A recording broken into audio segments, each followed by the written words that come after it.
अगर हम राधा जी की बात करें और कृष्ण का जिक्र ना हो, ये तो संभव ही नहीं है, क्योंकि राधा और कृष्ण हमेशा से एक दूसरे के पूरक रहे हैं और एक ऐसे आत्मिक प्रेम की मिसाल है जो भौतिक सुखों से बहुत परे है। यूं तो राधा कृष्ण का प्रेम अनादिकाल से चला आ रहा है, पर द्वापर युग में जब भगवान नारायण ने कृष्ण रूपी अवतार लिया तो संसार को प्रेम का सही अर्थ समझाने के लिए कृष्ण की ही अंश राधा ने यमुना के निकट रावल ग्राम में वृषभान और कीर्ति के यहाँ राधा रूप में जन्म लिया और जन्म के साथ ही राधा और कृष्ण की प्रेम कहानी शुरू हो जाती है। मगर दोस्तों, ऐसी क्या घटनाएं और स्थिति बन जाती है कि राधा को कृष्ण के विरह का सामना करना पड़ता है और कृष्ण क्यों अपनी प्रिय बांसुरी को तोड़ देते हैं? इन सब सवालों के जवाब हम इस वीडियो में जानेंगे। दोस्तों, कहा जाता है कि राधा जन्म से अंधी थी और स्वर्ग लोक से ये वचन लेकर ही पृथ्वी लोक आई थी कि जब श्री कृष्ण की प्रथम दृष्टि उन पर पड़ेगी तभी वो संपूर्ण जगत को देखेंगी, अन्यथा नहीं। तो देखा आपने कैसे शुरुआत से ही दोनों एक दूसरे से जुड़े रहे हैं। बचपन से ही कृष्ण अपनी लीलाओं और बांसुरी की मधुर धुन से पूरे बरसाना वासियों का मन मोहित करते रहते हैं और राधा और कृष्ण तो 8 साल की उम्र से ही अपने प्रेम का आनंद लेने लगे थे। श्री कृष्ण को अपने जीवन में राधा और बांसुरी दो ही सबसे प्रिय थे, जो आपस में एक दूसरे से गहराई से जुड़े थे। जब भी श्री कृष्ण बांसुरी बजाते, राधा उनके पास दौड़ी चली आती और घंटों बांसुरी की धुन में मग्न रहती, जो उनके प्रेम को और बढ़ाता गया। वो यमुना नदी के तट पर बैठकर घंटों समय व्यतीत करते थे, पर उनका ये सुखद समय कुछ ही वर्षों का था, क्योंकि जैसे कृष्ण के मामा कंस को उनके वृंदावन में होने का पता चला, उसने तुरंत ही कृष्ण को मथुरा में युद्ध का निमंत्रण दे दिया, जिसके लिए कृष्ण को अपनी यशोदा माँ और पूरे गांव के साथ राधा को भी छोड़कर जाना था।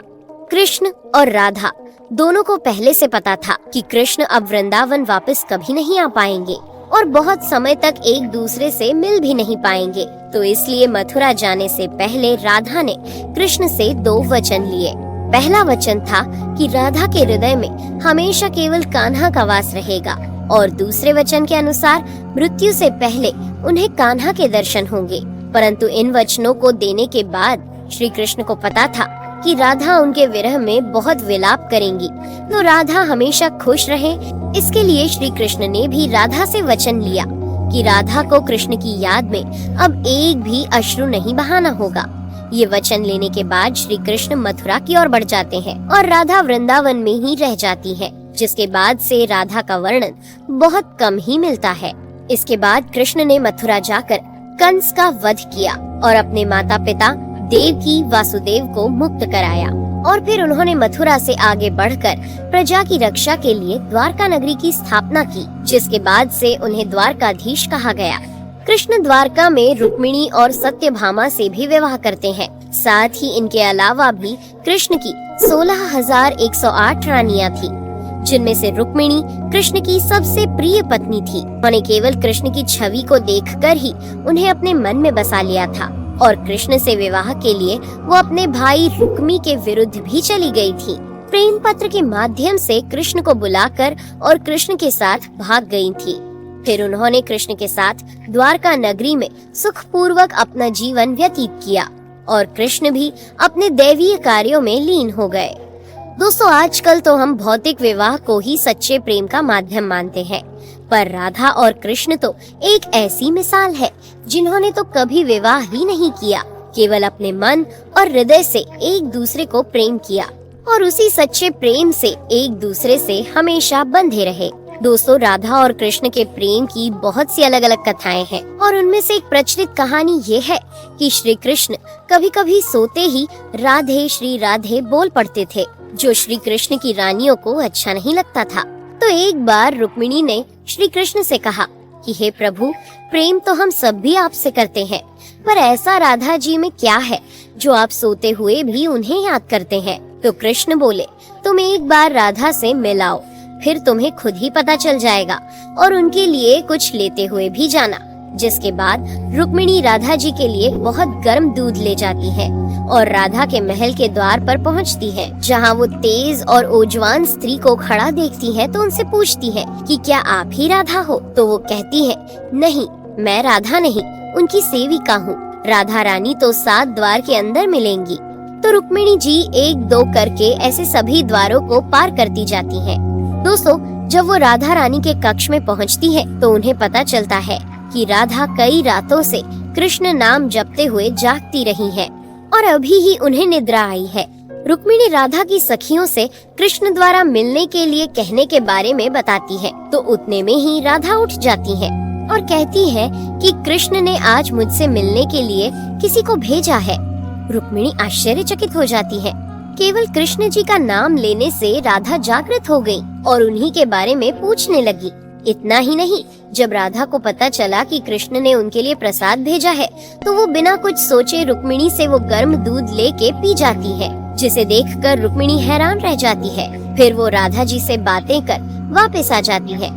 ये सब हो जाने के बाद जब रात्रि के समय रुक्मिणी श्री कृष्ण के पैर दबाती है तो देखती है कि उनके पैरों में छाले पड़े हुए हैं, जिसे देखकर वो हैरान रह जाती है और पूछती है कि प्रभु, आप कहाँ पैदल गए थे जो आपके पैरों में छाले पड़ गए? तो श्री कृष्ण बोले, आपने गलती से राधा जी को गर्म दूध पिलाया था, जो राधा एक ही बार में पी गई थी, जिससे उनके हृदय में छाले पड़ गए हैं और उनके हृदय में हमेशा मेरे चरण कमल विराजमान रहते हैं, जिससे मेरे पैरों में भी छाले पड़ गए। तब फिर रुक्मिणी को राधा और कृष्ण के प्रेम की पराकाष्ठा का पता चलता है कि प्रेम शरीर से नहीं, आत्मा से होता है, जो हमेशा राधा के हृदय में कृष्ण के चरण कमल के रूप में विराजमान रहता है।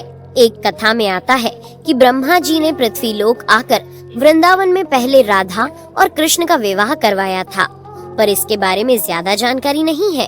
राधा भी वृंदावन में कृष्ण की भक्ति के साथ अपना जीवन व्यतीत करने लगती है और कहा जाता है कि यादव पुत्र अभिमन्यु या आयन से उनका विवाह भी हो जाता है, पर अभिमन्यु को महर्षि दधीची का श्राप था कि अगर वो राधा को छुएगा तो भस्म हो जाएगा।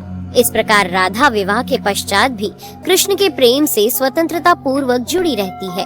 बहुत वर्षों बाद जब राधा अपना वैवाहिक जीवन बहुत अच्छे से निभा लेती है, वो समस्त जिम्मेदारियों से मुक्त हो जाती है, तो फिर वो कृष्ण के पास द्वारका आती है। द्वारका पहुंचने के पश्चात राधा और कृष्ण आपस में मौन रहते हुए मन की अभिव्यक्तियों से घंटों एक दूसरे से बातें करते रहे। कृष्ण के अलावा द्वारका में राधा को कोई पहचान भी नहीं पाया।